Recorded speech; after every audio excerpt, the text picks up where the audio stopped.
Halo semuanya, balik lagi sama gue, Luis di Kranita ID. Jadi di video kali ini gue akan nge-review sebuah mechanical keyboard yang udah sangat banyak banget di request. Dan di belakang gue sini udah ada Vortex Series VX64.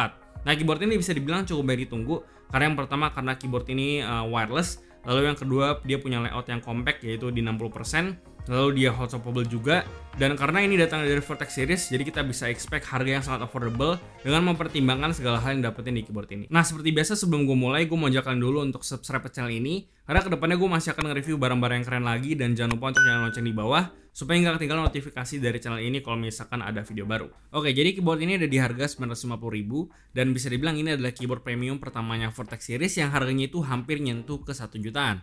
Tapi dengan harga segini tentunya ada beberapa nilai jual yang ditawarkan sama Vortex Series dan bikin harga 950.000 ini jadi masuk akal banget.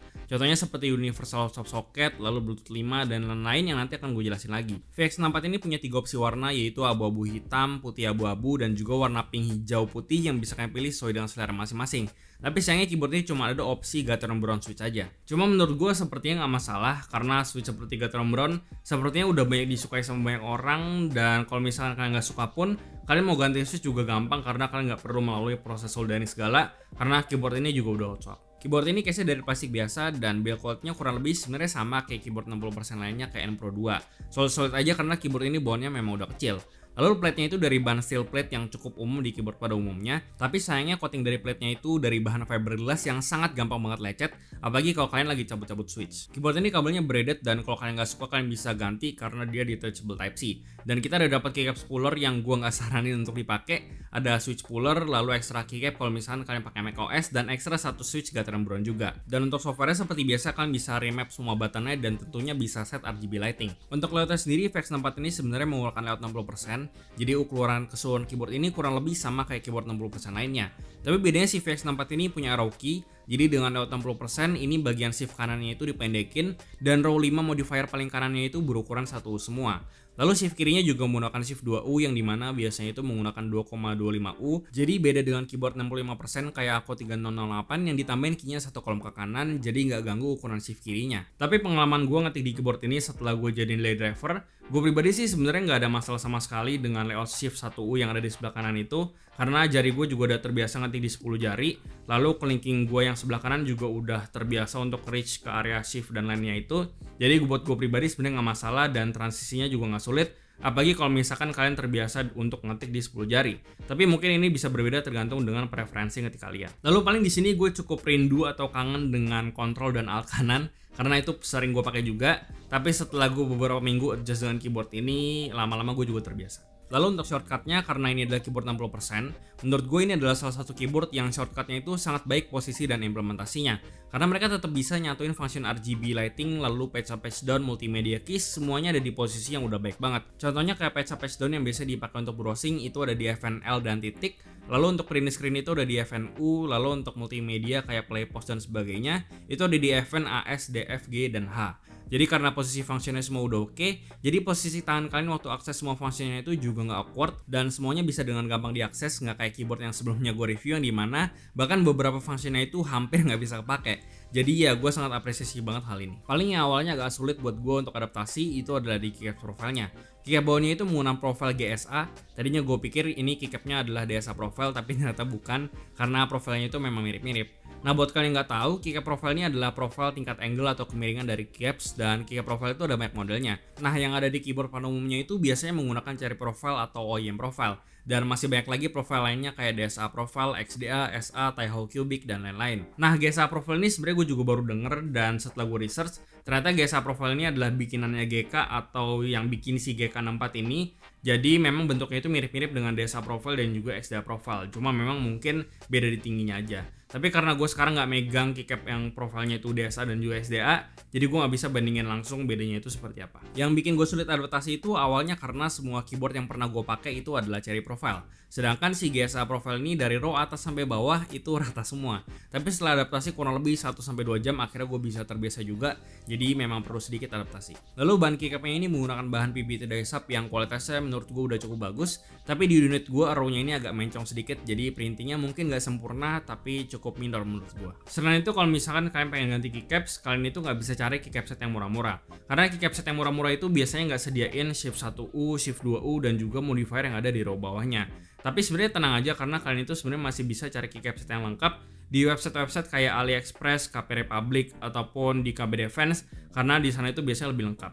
Kecuali kalau kalian ngotot maunya cari di e-commerce yang ada di Indonesia. Tapi ya kalau misalnya ada kemauan pasti ada jalan. Nah, keyboard ini sebenarnya menggunakan layout dan PCB-nya si GK64 wireless atau tepatnya GK64XS. Bahkan kalau kalian connect Bluetooth-nya ke PC kalian itu namanya juga masih GK64XS. Tapi kalau kalian hitung-hitung build GK64XS dari nol mulai dari PCB, plate, switch, keycap, case, lalu shipping, pajak dan sebagainya, itu gue hitung-hitung masih lebih murah si VX64 ini. Jadi anggap aja VX64 ini adalah GK64XS versinya si Vortex series. Nah, selain itu segala fitur yang ada di GK64XS kayak split spacebar sampai underglow pun itu sebenarnya udah ada di keyboard ini. Tapi kalau kalian mau pakai split spacebar, kalian wajib untuk ganti atau bikin plate sendiri karena plate bawahnya ini nggak support split spacebar dan karena case-nya plastik, jadi underglow-nya itu nggak kelihatan. Dan enaknya mounting screw hole-nya ini mirip dengan layoutnya GH60, Poker, dan PCB 60% lainnya.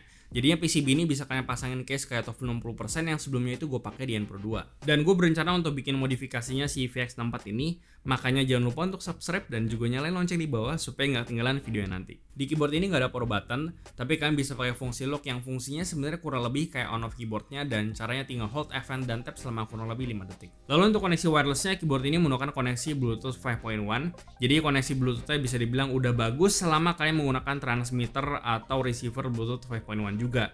Sayangnya dongle Bluetooth yang biasa kalian temuin di e-commerce itu nggak beneran Bluetooth 5. Kalau gue pribadi sih kebetulan motherboard gue udah built-in Bluetooth 5.1, jadi gue nggak perlu beli dongle terpisah. Nah, kalau dari pengalaman gue yang pakai VX64 yang dikoneksikan ke Bluetooth 5.1 bawah motherboard gue, koneksinya bisa dibilang bener-bener bagus banget. Sejauh ini gue sama sekali nggak nemuin isu kayak mati-mati sendiri atau error dan sebagainya.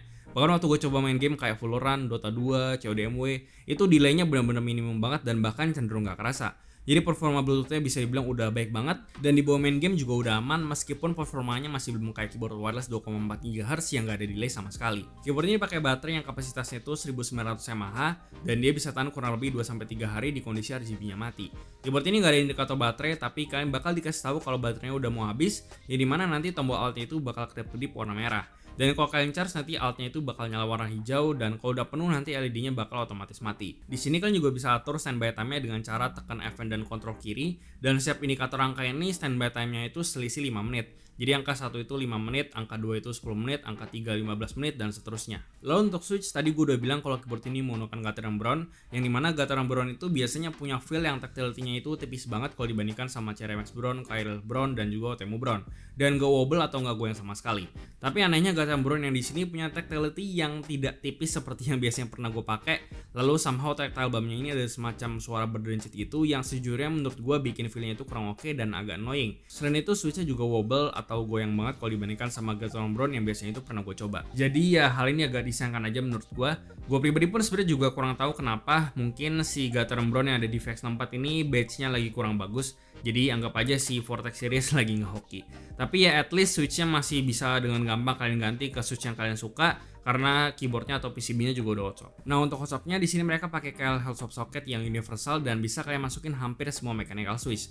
Dan PCB-nya juga udah support 5 pin. Jadi kalau misalnya kalian mau pakai switch 3 pin kayak Cherry MX, KL Gateron atau mau pakai switch 5 pin kayak Zil, Gateron Ink, Otemu Sky, Duroc T1 dan lain-lain, itu semuanya udah bisa dipasang di hot swap socket ini tanpa harus potong pin segala karena dia udah 5 pin juga. Jadi hot swap socketnya bisa dibilang adalah salah satu nilai jual yang cukup tinggi di keyboard ini karena kalian sangat bebas banget mau ganti switch apapun. Untuk stabilizer 2U kayak shift, enter, dan backspace itu udah cukup oke, nggak ada rattle sama sekali. Tapi di spacebarnya ini ada rattle terutama di bagian sebelah kirinya. Dan setelah gue cek ternyata wire-nya ini bengkok dari sananya. Tapi gue nggak tahu mungkin ini cuma unit gue doang. Tapi ya gampang tinggal kalian lurusin aja dan sekarang langsung lanjut ke typing testnya.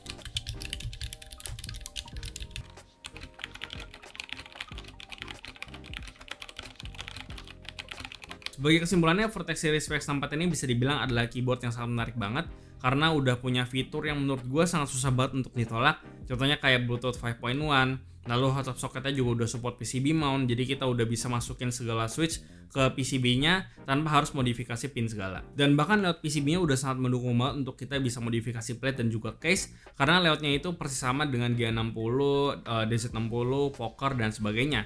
Jadi untuk opsi modifikasi dan segala macam, VX64 ini udah sangat luas banget pilihannya. Meskipun secara fundamental gue pribadi kurang puas dengan experience ngetik di keyboard ini, karena badge Gateron Brown-nya itu agak kurang oke kalau dibandingkan dengan Gateron Brown yang biasanya itu pernah gue coba. Tapi gue sangat yakin alasan kalian beli keyboard ataupun PCB workshop itu adalah supaya kalian bisa ganti switch-nya tanpa proses soldering segala.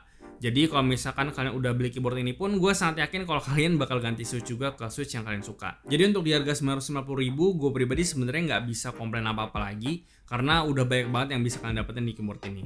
Dan gue akan ngerekomendasiin keyboard ini buat kalian cari keyboard dengan layout 60% yang punya arrow.